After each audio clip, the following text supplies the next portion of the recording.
Je vous présente ma nouvelle vidéo. Elle fait suite à la vidéo concernant, avec le titre Comment nourrir sa terre naturellement. Et donc, à l'issue de cette vidéo, j'ai décidé de mettre en œuvre ce que j'avais plus ou moins prévu avec vous.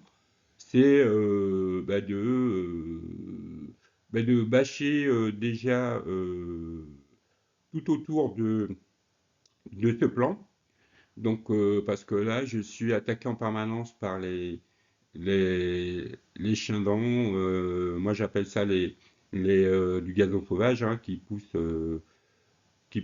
par tapis, littéralement, et avancent au fur et à mesure pour conquérir le terrain.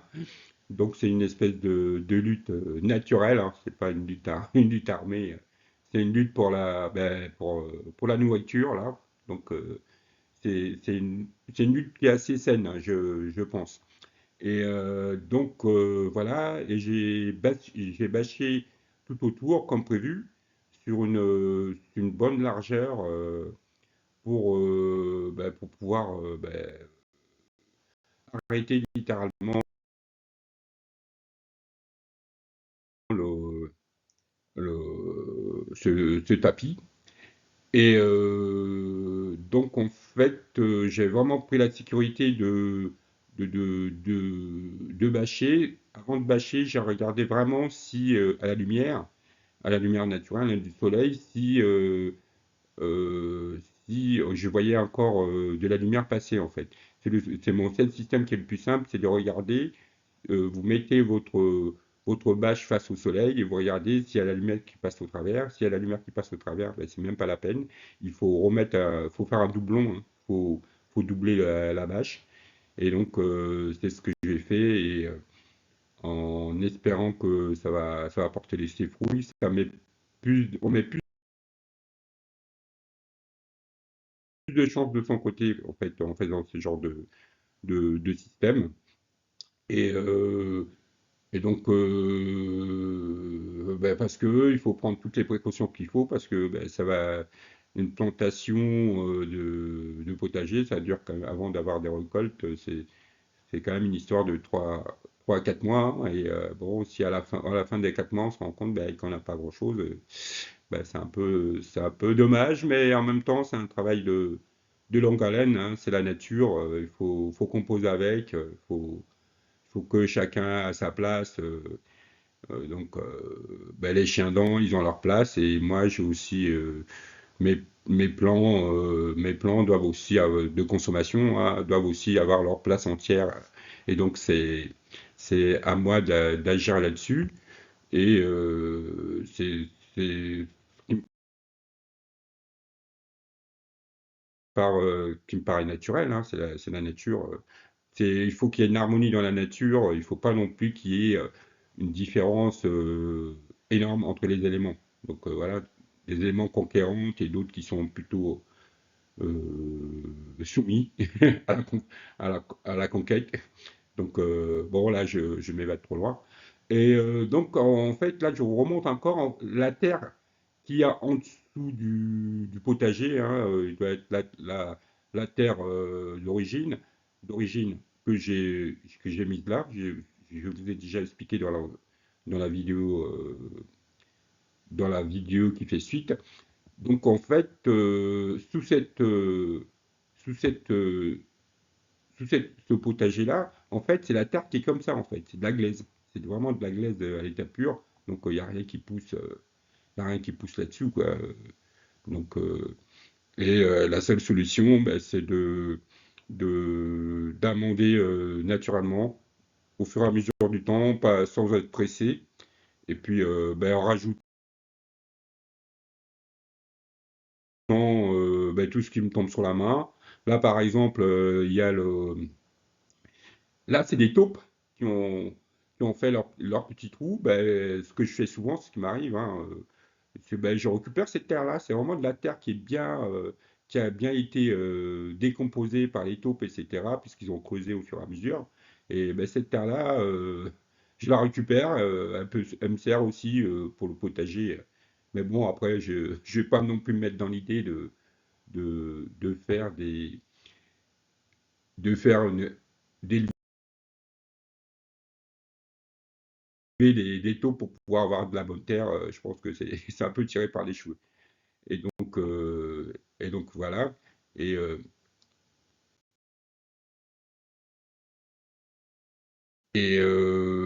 du coup, ben, à la suite de ces travaux, j'ai fait aussi, comme prévu, j'ai semé en fait à la volée de la blette, hein, des graines de blette sur, euh, sur sur toute cette partie, un peu comme ça, quoi, un peu de manière aléatoire, sans vraiment calculer les choses. Et par-dessus, j'ai mis du terreau. J'avais un sac des terreaux qui me restait encore. Ben, du coup, j'en ai mis un peu partout autour sur, sur le, sur le potager. Et là, cette semaine, il a plu un tout petit peu dans notre coin.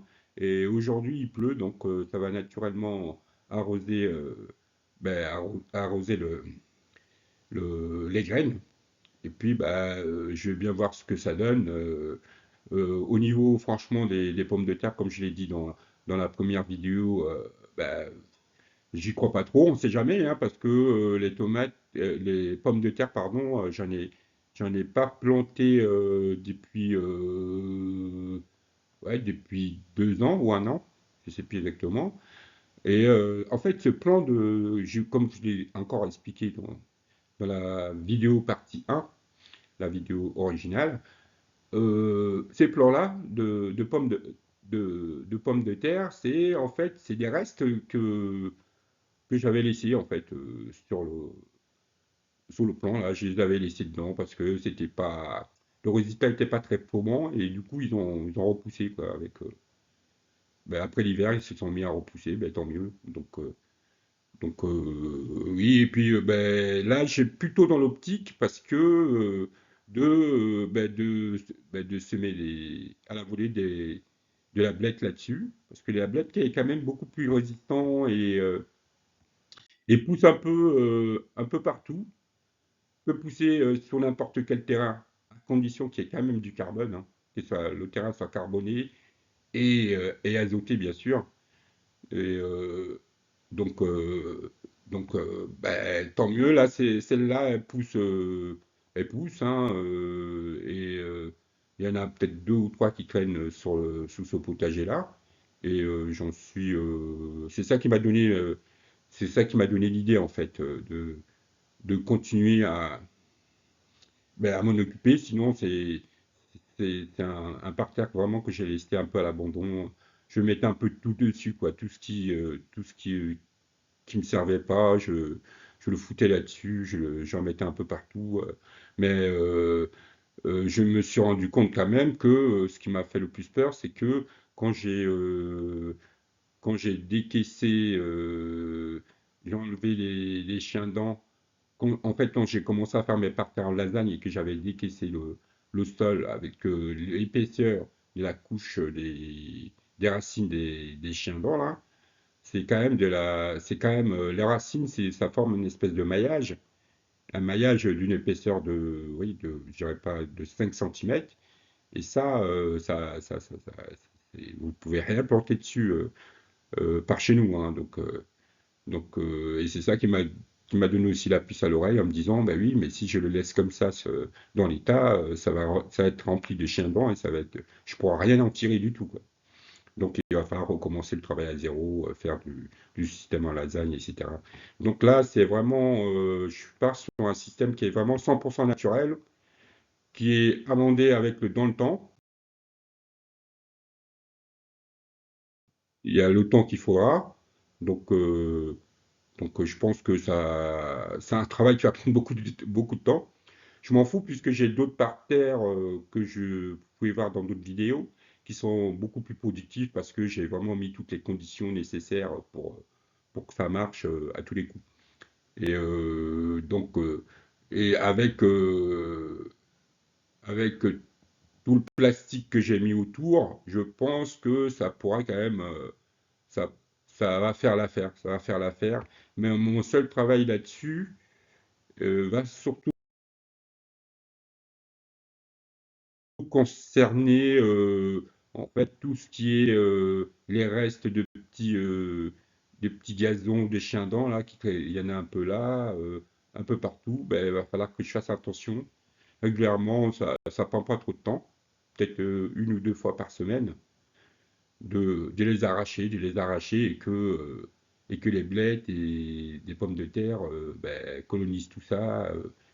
Parce que en fait, ça va en même temps travailler une seule et puis ça va devenir quelque chose d'intéressant. Ça va pas être une friche non consommable parce que parce que jusqu'à preuve du contraire,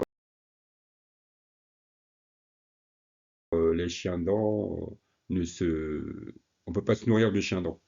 Donc ben, je sais pas si je vous l'ai déjà dit. Donc là, j'ai quand même une bonne largeur là sur tout le tour.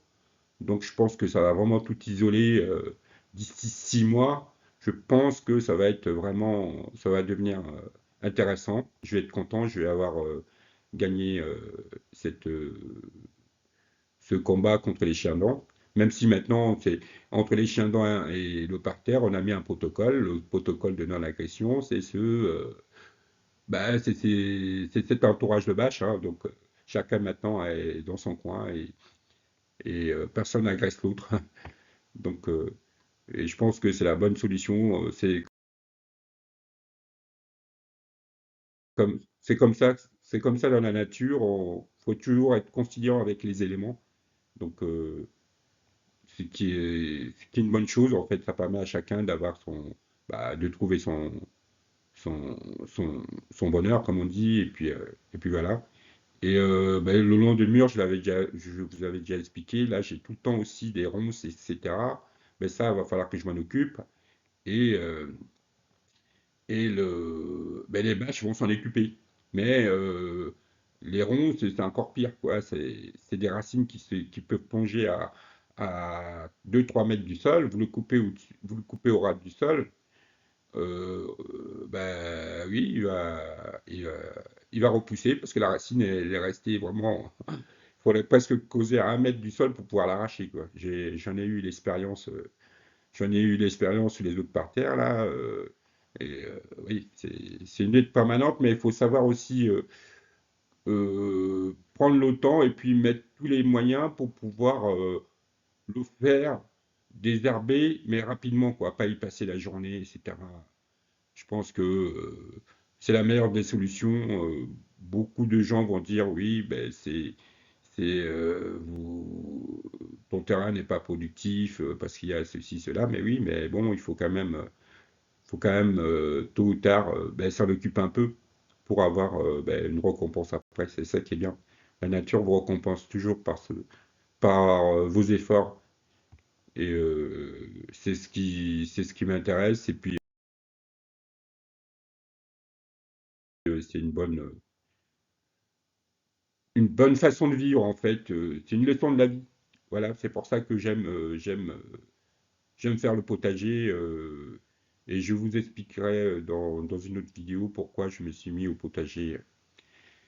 Donc voilà, les amis, ben, merci d'avoir visualisé la vidéo et je vous souhaite ben, un bon week-end et puis ben, regardez mes vidéos. Merci encore, au revoir.